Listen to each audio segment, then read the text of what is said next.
So this is our third video for A3, and we're going to be talking about positive, negative, increasing, decreasing, which can sometimes get confused. So first off, the graph of a function is positive when it is above the x-axis.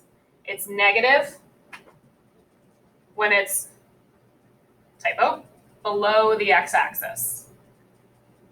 So fix that in your notes.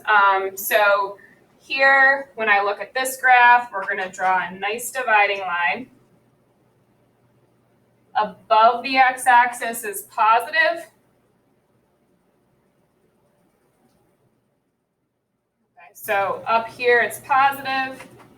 Down here it is negative. Now, the reason this could get confused is because when we talk about positive or negative slope, that's talking about going up or down. But this is not talking about the slope. This is where the points on the graph are located. Positive top, negative on the bottom. So in contrast to that, we have increasing and decreasing. So a graph is increasing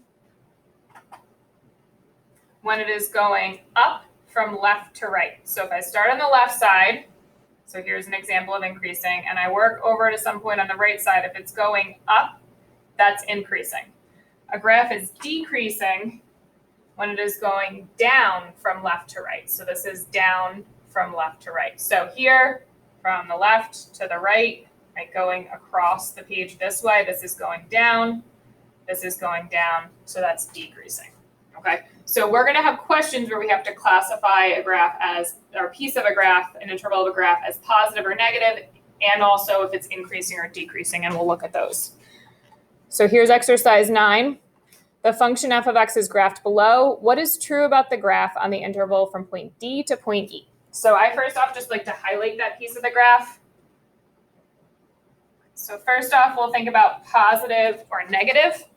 So right, positives up here, negatives down here. So this graph is definitely positive, right? It's up on the top of the graph. So we're going to cross out the two that say negative.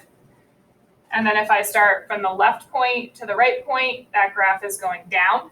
Okay, so that is positive and decreasing.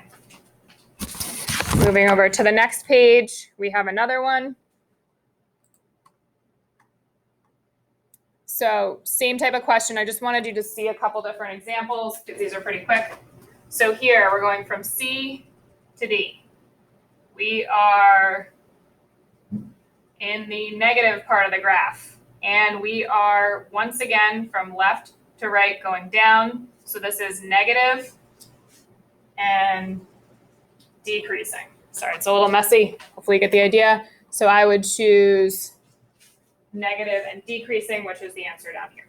Okay, so one more. And I wanted to do this next one because it involves infinity. So it's just slightly different, still the same type of question now. So the function f of x is graphed below. What is true about the graph on the interval from negative infinity, x equals negative infinity to x equals a? So when I'm talking about x, here is negative infinity all the way over that way, and here is positive infinity over here. So when I'm going from x is negative infinity, I'm going to find the graph over in this direction as much as possible, which is basically, going down this way with the arrow to a. So that's the piece I'm looking at. So doing my two questions right here, this is negative, right? And if I start from left to right, we're going up. So it is increasing. So looking at my different choices, we would pick negative and increasing for that last one.